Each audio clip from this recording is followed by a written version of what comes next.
Betrayal never arrives with a warning. It walks in with a smile. It shakes your hand. It agrees with your plans. And when the timing is perfect, when your guard is just low enough, it strikes. Machiavelli knew this better than anyone. He didn't just study betrayal. He dissected it, named its anatomy, described the way it moves through power like poison in wine, invisible until it's too late. And what he discovered was this: most people don't get betrayed because they're weak. They get betrayed because they ignore the signs, the patterns, the subtle changes in behavior that only the strategic mind can detect. That's why Machiavelli believed that the greatest mistake a ruler, or any person in power, could make is to trust too easily, or worse, to ignore evidence out of sentiment, because betrayal doesn't come from your enemies. It comes from the people you let too close. That's why this video exists, to sharpen your instincts with the exact strategies Machiavelli gave in The Prince and Discourses on Livy. Not theory, not recycled pop psychology. Actual signs based on how real betrayal happens in politics, alliances, friendships, and even families. 3 behavioral indicators that someone is not with you, even if they claim to be. The first sign is what Machiavelli called shadow obedience. In The Prince, he describes how people in subordinate positions often feign loyalty, especially after being conquered, demoted, or absorbed into your leadership. They obey not because they respect your authority, but because they haven't yet rebuilt their power. And until then, they bow. But he warns, the injury must be done all at once, lest he recover the ability to retaliate. In other words, silence does not mean loyalty. Compliance does not mean agreement. When someone agrees with everything you say but stops contributing their own ideas, be careful. When someone once challenged you honestly, but now only echoes what you think, they may not be more loyal. They may be more strategic, laying low, waiting. Machiavelli explains this using Cesare Borgia's rule. After seizing Romagna, Cesare installed a brutal governor, let him carry out necessary cruelty, and then executed him publicly to gain the loyalty of the people. The key lesson: people fear the cunning more than the violent, and the most cunning will obey you just long enough to replace you. In your world, this shows up as the quiet colleague who always agrees in meetings but never speaks first. The friend who never critiques your decisions anymore. The partner who suddenly stops offering opinions. These are not signs of peace. These are signs of posture, people holding a position until the time to strike is safe. The second sign is over-communication without clarity. Machiavelli repeatedly emphasized that true allies speak plainly, even when it's risky. But traitors? They speak often and say nothing. In Discourses, he explains how conspirators gain trust not through silence, but through excessive praise, long-winded alignment, and constant checking in. Their goal isn't to help, it's to observe, to maintain access. He wrote, "Men are less careful how they offend one who makes himself loved than one who makes himself feared. For love is preserved by the link of obligation which, owing to the baseness of men, is broken whenever it is seen to conflict with self-interest." Translation: people break loyalty the moment it costs them something, and when they're preparing to break it, they'll overcorrect by flooding you with attention. They'll praise your leadership, repeat your ideas, compliment your strength. But watch closely, they say everything except where they actually stand. They give no friction, no tension, no visible will of their own. That is not support. That is surveillance. And if you don't recognize this, you'll confuse proximity for protection. But Machiavelli knew the truth. Proximity increases threat, not reduces it, because it's not your enemies who betray you. It's the ones who know where you sleep, where your guard is lowest, where your attention is divided. This is why, in The Prince, he advises that rulers keep power dispersed, never letting any one advisor or soldier hold too much favor or familiarity. Because the more they depend on you, the less likely they are to betray. But the moment they become irreplaceable, they begin calculating your weakness. This applies today more than ever. The co-founder who suddenly praises every idea you pitch but hasn't taken initiative in weeks. The friend who texts you daily but dodges real emotional accountability. The employee who flatters often but leaves things vague. These are not signs of loyalty. They are signs of distraction masking delay. People staying close just long enough to act when you're not watching. And the third sign? It's harder to spot because it comes disguised as growth. It's misaligned evolution. Here's what Machiavelli observed. People don't often betray you out of hatred. They betray you because their direction changed, and you didn't notice. In discourses, he explains how political factions, once aligned under a single cause, eventually fracture, not from infighting, but from divergence. When the cause is no longer shared, loyalty decays into competition. So when someone around you starts growing rapidly, but their growth is disconnected from yours, pay attention. Not because growth is bad, but because evolution without mutual direction breeds conflict. The most dangerous betrayal isn't personal, it's structural. Two people once aligned in vision, but now one wants something the other doesn't see. And instead of addressing it, they pretend. They smile, they show up. But behind the scenes, they are building a future that doesn't include you. This is how kingdoms fall. Not from rebellion, but from quiet realignment of those who once shared your cause. So ask yourself, who around you is growing in a direction you don't understand? Who's building something separate but hasn't spoken about it? Who's suddenly ambitious but vague? That's not distance, that's drift. And Machiavelli would say, drift is where betrayal takes root. Power doesn't vanish in a moment. It erodes. And betrayal is not one act. It's a buildup of signs you chose not to see. Machiavelli didn't believe in paranoia. He believed in pattern recognition. In The Prince, he wasn't warning rulers to suspect everyone. He was training them to identify slow betrayal, the kind that hides behind routine. The kind that becomes visible only when you're ruthless enough to look. And this is where most people fail. They wait for the betrayal to become obvious, for the backstabbing, the stolen opportunity, the moment someone finally crosses the line. But Machiavelli would say, if you wait until the betrayal is visible to act, you've already lost. Let's go deeper into these signs and how to weaponize them. Take shadow obedience, the first sign. The one who once pushed back, but now simply echoes you. The one who no longer brings new ideas, only agrees with yours. This feels like support. It isn't. It's a performance. Machiavelli understood this from watching how courts operated. He knew that when someone suddenly stops being difficult, it's not because they've changed. It's because they've calculated. When criticism disappears, it usually means loyalty did too. But now they're playing for time, waiting for leverage, and the longer you let it continue, the more comfortable they get in your shadow. The solution? You test them. In The Prince, he advised rulers to introduce disruption, provoke discomfort, announce a shift in direction, and then watch. If someone is genuinely aligned with your cause, they'll adapt or question you out of principle.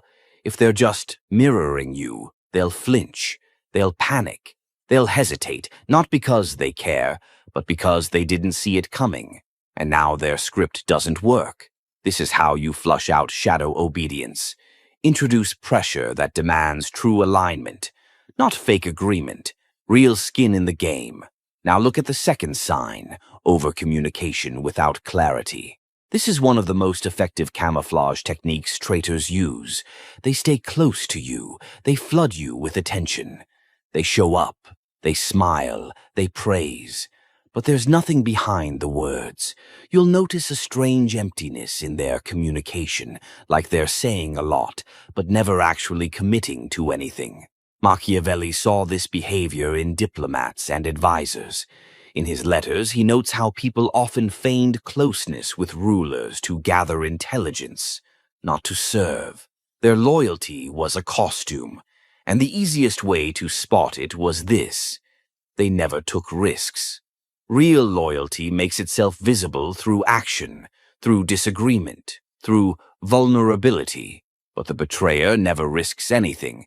They just orbit, they gather, they wait. So how do you expose them? You ask for commitment, not in words, in action. Give them responsibility. Ask for a real contribution. See if they step up or stall. Machiavelli wrote, "A man will sooner forget the death of his father than the loss of his inheritance."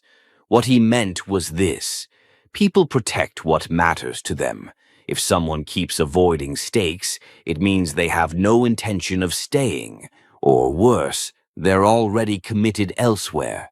Now let's return to the third sign, misaligned evolution. This one is dangerous because it doesn't feel threatening. You'll tell yourself, they're just doing their own thing. And sometimes that's true. But Machiavelli warned about what he called silent ambition, growth that isn't announced, isn't aligned, and isn't shared. It happens slowly, privately, and by the time you notice, the person isn't your ally anymore. They're your competitor with insider knowledge. This happened repeatedly in Florentine politics. Men who once served under a leader grew influential, built new networks quietly, and then made their move when the old power looked away. The betrayal wasn't sudden. The signs were there, but no one paid attention until it was too late. So how do you detect misaligned evolution before it strikes? You look for divergence in language. People who are about to outgrow you start using different words. They reference ideas that don't include you. Their tone shifts. They talk more about my goals, not our vision.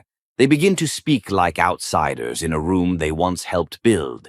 It's subtle, but Machiavelli would urge you to notice, because by the time they say it directly, they've already decided. You test them by bringing the vision back to the center. Here's where I'm going. Are you still with me? And then you wait, not for their answer, but for their energy. Does it align, or does it hesitate? That hesitation is a fracture, and every fracture ignored becomes a break. Now, here's the bitter truth. Machiavelli never softened. Even when you detect these signs, most people do nothing. Why? Because betrayal feels personal. And when something feels personal, we hesitate. We hope. We remember better times. We wait for confirmation. But Machiavelli wasn't emotional. He was surgical. He wrote, "Men must be either caressed or annihilated." What he meant was that halfway loyalty is a liability. There is no maybe in allegiance. If someone around you is hesitating, posturing, or drifting, and you let it continue, you are giving betrayal the space it needs to take root. So you must act, not in anger, not in panic, but in silence, distance, observation, and if necessary, removal. You don't explain, you don't accuse, you don't try to change them.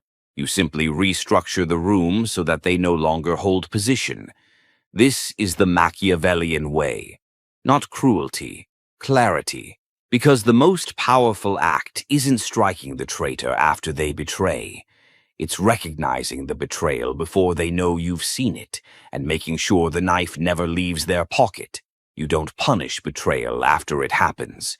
You prevent it from becoming possible. That was Machiavelli's core principle. Because in the chessboard of power, once someone has the position to strike, it's already too late. What separates the ruler who stays in control from the one who's overthrown isn't strength, it's anticipation. And most people don't anticipate. They assume loyalty because someone's been around for years, because they've shared wins, shared secrets, shared silence. But time does not equal trust, and history does not equal allegiance. In fact, the people most likely to betray you are the ones who've been watching the longest, who know your patterns, your pressure points, your flaws. Machiavelli once wrote, "A wise prince ought to be cautious in accepting the services of those who have shown themselves bold in offending others." for the same boldness may be used against himself. In modern terms, if someone betrayed someone else to join you, they'll eventually betray you to join someone stronger. So here's a fourth bonus sign few ever catch: loyalty without roots. You've seen this type before, the man who switches sides easily, who praises you today but trashed someone else yesterday, the one who rushes into your camp after being burned by another leader or group. They frame it as redemption, as a second chance. But Machiavelli would tell you, beware the soldier who abandoned his last commander, not because he was wronged, but because he is comfortable with shifting alliances.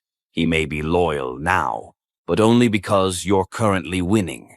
The moment your grip slips, he's gone. In The Prince, Machiavelli used the mercenaries of Renaissance Italy as a brutal lesson. He explained how princes who relied on mercenaries, soldiers who fight for money, not loyalty, always fell. Because mercenaries don't fight for the cause, they fight for the payout, and the minute danger outweighs profit. They vanish. Your modern mercenaries don't wear armor. They wear smiles. They speak your language. They play your game until your value drops. Then they switch. So how do you detect this kind of betrayal? Simple. You observe their history. Machiavelli taught that the best predictor of future behavior is not intent, it's precedent. So ask, how did this person arrive at your side? Were they driven by shared values, or by rejection from someone else? Did they build with you from the ground up, or did they arrive after you'd already won? Because the person who only joins once you're strong will be the first to flee once you're weak. The real lesson here? Loyalty is not about closeness. It's about cost. If someone has never had to pay anything for standing by you, they haven't proven anything. Machiavelli made it very clear. He who is not willing to suffer for your gain will never suffer to defend your loss. So test it, privately, intelligently. Create small costs, inconveniences, situations where loyalty doesn't come easy. Watch who still stands beside you. That's your real circle. Now let's address a dangerous misconception, one that gets powerful people destroyed over and over again. The belief that good intentions prevent betrayal. They don't. Machiavelli was unflinching in this. He saw rulers, generals, and citizens fall because they believed loyalty was based on shared morality, on kindness, on decency. But he wrote, "Men are ungrateful, fickle, liars, and deceivers, not because they're evil, but because their loyalty bends to their interest. And when interest changes, so does allegiance." So here's a brutal truth. Someone can be kind to you, laugh with you, cry with you, and still betray you, not out of hatred, but out of calculated preference. You are not safe because they like you. You are only safe if they see no benefit in crossing you. That's why Machiavelli emphasized building structure over sentiment. He didn't trust people. He trusted systems, checks, balance, pressure points. He believed every powerful person should be surrounded by those who depend on them, not emotionally, but structurally, not with love, but with leverage. And that's the next strategy. Once you've spotted the signs, shadow obedience, overcommunication, misaligned growth, and loyalty without roots, you don't wait for betrayal. You move, you restructure, you remove options. In The Prince, he told the story of Agathocles of Syracuse, a man who rose from a private citizen to absolute power through ruthless moves. When his generals became too familiar, too equal, too comfortable, he eliminated them, not in hatred, but in necessity, because comfort breeds entitlement, and entitlement breeds betrayal. But today you don't need to eliminate anyone. You just need to isolate the threat from the seat of influence. You reduce their access. You split their responsibilities. You decentralize their control. You don't let them grow unchecked. You don't let them operate in shadows. You expose them, not to shame them, but to strip their power to strike. Because here's the final Machiavellian principle for this part. You must build your power so that betrayal becomes irrelevant, not because it won't happen, but because it won't work. Let them try, let them plot, let them smile behind your back. But if your structure is clean, your circle is tested, and your vision is unshakable, their betrayal will be like a blade striking iron. It won't cut, it will snap. The most dangerous betrayal is not the one you see coming. It's the one you excuse. You notice something, a small shift in tone, a sudden withdrawal, a moment of hesitation that wasn't there before, and your instinct tightens. But then, like most people, you suppress it. You rationalize.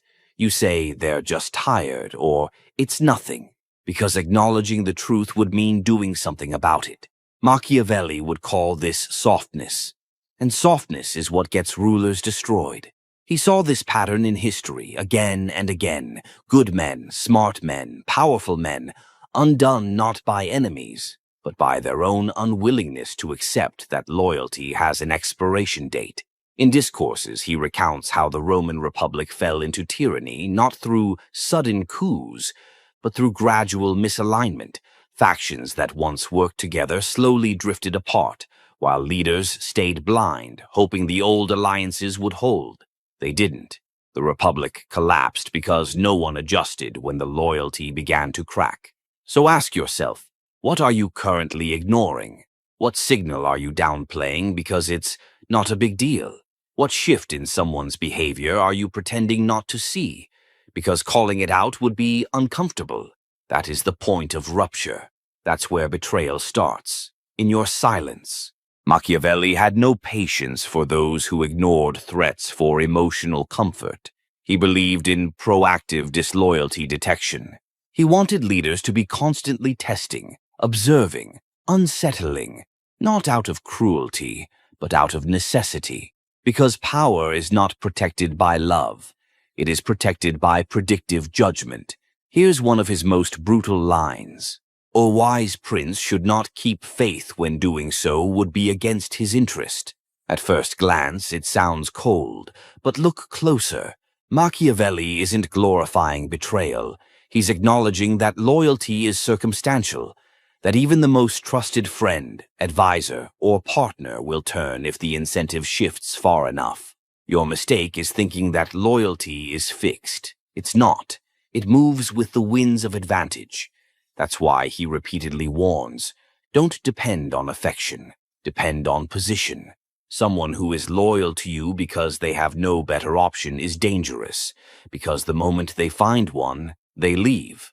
But someone who is loyal because you've created a structure where betrayal costs them more than it gains, that's a person you can count on. So Machiavelli's solution was twofold. Detect shifting interests early. Make defection more painful than loyalty.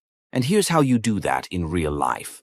Let's say someone close to you is showing the first signs, the slight pullback, the lack of initiative, the overly polished communication. You don't confront them emotionally. You don't ask, "Are we good?" That's a weakness they can exploit. Instead, you introduce friction.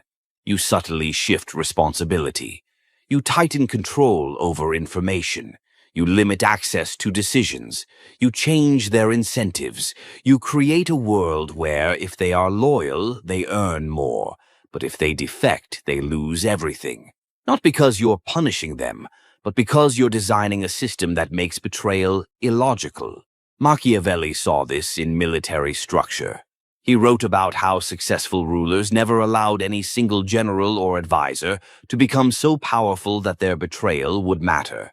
He admired Ferdinand of Aragon for constantly rotating his alliances, keeping every power center guessing, never letting one faction grow too confident. It wasn't paranoia. It was architectural control. Power, in Machiavelli's mind, was not about intimidation. It was about designing human behavior through structure. Here's a real-world application. If you run a business, never give one partner all the control. Always build in redundancy. If someone's emotional behavior starts shifting, test their dependency.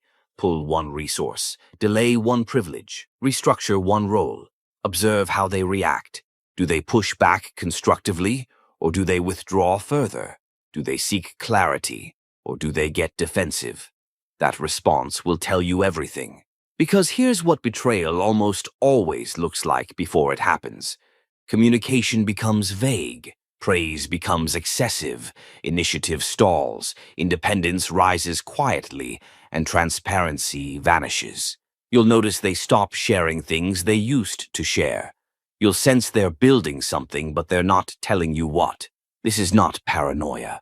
This is pattern. And Machiavelli's ultimate test for betrayal was simple. Does this person still benefit from your strength, or have they started preparing for your weakness? If it's the latter, they're already gone, even if they haven't made the move yet. But here's where most people fail. They react emotionally. They get angry. They confront. They accuse. That's not the way. The Machiavellian move is silent recalibration. Don't explain. Don't argue. Just restructure. Shift the chessboard until the betrayer finds themselves isolated, exposed, irrelevant, without you ever saying a word. Because here's the deeper strategy. If you design your world so that betrayal is always a downgrade, they'll never take the risk. This is how you survive betrayal before it strikes. Not by hoping people stay loyal, but by making loyalty the smartest move they can make. And if they still leave, if they still cross you, let them. Because if you follow this correctly, by the time they betray, they'll have nothing left to gain. Once you've identified a potential traitor, once the signals are clear and your instinct is certain, the worst thing you can do is react impulsively. Betrayal demands calm. It demands precision. If you respond too quickly, you lose the advantage. If you respond emotionally, you lose the upper hand. Machiavelli wasn't just a strategist of power. He was a master of timing. He believed that a threat is most vulnerable when it doesn't know it's been discovered. That's when the betrayer is still acting, still revealing themselves, still believing they're invisible. In The Prince, Machiavelli described how Cesare Borgia handled betrayal not by confronting it immediately, but by allowing it to fully unfold until the evidence was undeniable, and the punishment could be both final and public. Why? Because exposure without execution only makes a traitor smarter. The lesson is this: observe longer than you act, not to tolerate, but to trap. If someone close to you is already on the path to betrayal, their ego will eventually drive them to overplay their hand. And when they do, you don't meet them head on. You remove the terrain. You don't argue. You don't plead. You don't warn. You simply isolate their influence, restrict their information flow, rewire the power structure so they are out of position, and make them irrelevant before they even notice. This is the Machiavellian art of preemptive exile, removing the threat without a war. Let's make this even clearer with one of Machiavelli's favorite historical examples. Girolamo Savonarola, the Dominican friar who briefly ruled Florence after the fall of the Medici. He inspired loyalty through religious fear, and people followed him as a prophet. But once he began to lose favor with the Pope, he believed the people would remain loyal because they loved him. He was wrong. As Machiavelli wrote, "He who builds his power on the people must know how to change when the people change." Savonarola didn't. He clung to their love. He believed it would save him. And so, when the winds shifted and his enemies acted, he had no structure to fall back on, only sentiment. He was captured, tortured, executed. His ashes scattered in the Arno River. What's the lesson? Never rely on affection for protection. You must build structures that hold, even when trust does not. So, if you sense betrayal building, here's what you do. Don't cut them off immediately. That's noisy. That gives them a role to play, a justification, a stage. Instead, slowly fade them out by reassigning their duties, stopping the flow of information to them, introducing new trusted players beside them, redirecting your alliances subtly and making their presence first optional, then invisible. They will notice, but they won't react, not at first, because the intelligent betrayer doesn't panic until their position starts collapsing, and by the time they confront you, you'll already be in a world where they hold no leverage. This is what Machiavelli called the preemptive purge. Not a violent removal, but a structural collapse of someone's influence. You don't attack them. You erase the room they once mattered in. Now, let's go deeper. Machiavelli also advised rulers to make examples, but only when necessary and with finality. In his analysis of Roman leadership, he explained how the Republic maintained order not by soft discipline, but by decisive, memorable punishment, when it was absolutely justified and visible. He wrote, "A prince must strike in a way that he does not need to strike again. That means if someone betrays you publicly, if the move is visible, the damage real, and the message dangerous, you must respond surgically and permanently, not out of revenge, out of demonstration. You don't scream, you don't threaten. You remove them so cleanly, so undeniably, that no one else even considers playing the same game, because power doesn't protect itself. It must signal danger. Quiet power is not always silent. Sometimes it must echo. So what does this look like in your world? Let's say someone betrays your business, leaks your ideas, steals your clients, poisons your network behind your back. You could retaliate emotionally, or, Machiavelli would advise, you cut their access, expose their weakness quietly, and use their name as a case study in why loyalty is everything. Not to shame them, but to fortify your position. You don't need to destroy people to win. You just need to make betrayal look like the dumbest move they ever made. And finally, Machiavelli teaches us that once a traitor is neutralized, you must erase the past. Not from your mind, but from the environment. In taking a state, the conqueror must do all injuries at once. What does this mean? It means once you act against betrayal, you don't hold on to fragments. Don't keep the betrayer's name on your lips. Don't revisit the wound. Don't keep the bridge half burned. You end the chapter entirely, because the presence of a known traitor, even in memory, invites mimicry. But the total disappearance of a betrayer, that signals something far more powerful. Loyalty is required, but betrayal is forgotten.